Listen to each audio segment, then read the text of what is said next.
శ్రీ మహాగణాధిపతయే నమః. అపార కరుణా సింధుం జ్ఞానదం శాంతరూపిణం శ్రీ చంద్రశేఖర గురుం ప్రణమామి ముదాన్వహం.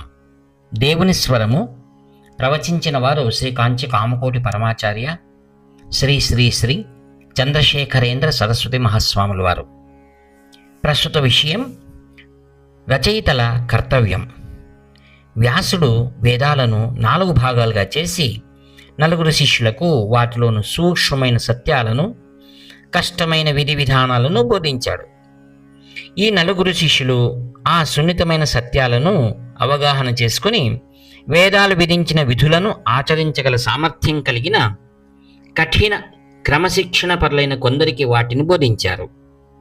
ఆ విధంగా వేదాలను విభాగాలుగా చేసిన వ్యాసుడే వాటిని విస్తరింపచేస్తూ అందరికీ ఆసక్తిగా ఉండేలాగా అద్భుతమైన వేదార్థం విషయం కొందరికే పరిమితం అయిపోకుండా అందరికీ తెలియాలని పురాణాలను రచించాడు.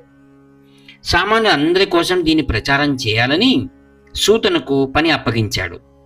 సూతుడు పురాణాల ప్రచార ప్రసారాలు ముమ్మరంగా చేస్తూ సూత పౌరాణికుడు అనే పేరును తెచ్చుకున్నాడు. ఆయన బ్రాహ్మణుడు కాకపోయినా గొప్ప బ్రహ్మర్షులు సైతం ఆయనకు గొప్ప స్థానాన్ని ఇచ్చి ఆయన పట్ల గొప్ప గౌరవాన్ని చూపించి ఈ పురాణాలను విన్నారు. సత్యం వద అని వేదాలలో ఒక ఆదేశం ఉన్నది. ఈ ఉపదేశమే హరిశ్చంద్రుని కథారూపంలో అందరికీ సంబోధనాయోగ్యంగా ప్రకటితమైంది. మహాభారతం సమస్తం ధర్మం చర అనే వేదవాక్కు వివరణమే. రాముని కథ అంతా వేదవాక్కులైన మాతృదేవోభవ, పితృదేవోభవాలకు అద్భుతమైన వాక్య. ఆధ్యాత్మిక ప్రగతి కోసం ఉపయోగపడే వేదాలలోని సూక్ష్మమైన తత్వాలన్నీ ఈ విధంగా పౌరాణికుని చేత సామాన్య జనుల మధ్య ప్రసారం చేయబడినవి. అనాది కాలం నుండి పౌరాణికుల ప్రవచనాలు దేశమంతటా నిర్వహించబడినవి. శిలాశాసనాలను గమనిస్తే అన్ని గుళ్లలో పురాణ ప్రవచనాలు, ముఖ్యంగా మహాభారత ప్రవచనాలు జరుగుతుండేవి అని తెలుస్తుంది.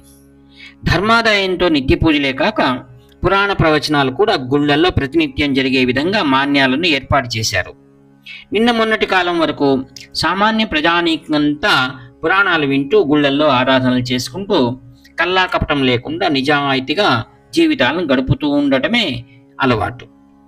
ఆధునిక కాలపు దృష్టికోణంలో చూస్తే వారు పెద్దగా చదువుకున్న వారు కాకపోవచ్చు, అనగా అక్షర జ్ఞానం కలవారు కాకపోవచ్చు, కానీ వారికి సద్గుణాలు ఉండినవనే వాస్తవాన్ని గమనిస్తే వారు నిజంగా చదువుకున్నవారు అని తీరవలసిందే. ముద్రణా యంత్రం ఆవిష్కరించేందుకు విద్య అంతా మౌఖిక బోధ, శ్రవణం ద్వారానే తరతరాలుగా అందుతూ వికసించింది. పాత రోజులలో తాటాకు పత్రాల మీద వ్రాసే అభ్యాసం చాలా కొద్ది మందికే ఉండేది. వేదాంతాలు ఎరిగిన వారు కూడా వాటిని వినికిడితోడనే నేర్చుకునేవారు. ముద్రణ యంత్రాలు వచ్చినవి. చాలా పుస్తకాలు, వార్తాపత్రికలు ముద్రింపబడటము ప్రారంభమైంది. ఇవన్నీ పౌరాణికుల స్థానాన్ని ఆక్రమించేశాయి. ఆ విధంగా రచయితలు, విలేకరులు ఈనాటి పౌరాణికులు అయి కూర్చున్నారు. సామాన్య జనులకు ఆసక్తికరమైన కథల ద్వారా ధర్మాన్ని బోధించినట్టు సూతుడు ఇతర పౌరాణికుల అడుగుజాడల్లో నడవడం ఈ కాలపు రచయితలు, పాత్రికేయుల కర్తవ్యం. జనాలకు నచ్చింది మాత్రమే చెప్పడం కాదు, వారి బుద్ధి కుశలతను అభివృద్ధి పరిచి హృదయాన్ని విశాలపరిచే విషయాలను వ్రాయాలి. అది ఆసక్తికరమైన పద్ధతిలో వ్రాయాలి. ఉత్తమమైన విషయాలను వారి కొత్త కొత్త విధానాల్లో అందించాలి. పత్రికా విలేకరులు విద్యార్థులుగా ఉండి నిత్యం నేర్చుకుంటూ ఉంటే మాత్రమే వారికి కొత్త విషయాలు తెలుస్తాయి, ఇతరులకు నేర్పించగలుగుతారు. సత్యాన్ని పంచదార అద్దిన గుళికలుగా అందించాలి. పంచదార అద్ది మాత్రమే ఉండాలి, వస్తువు అంతా పంచదారగానే ఉండరాదు.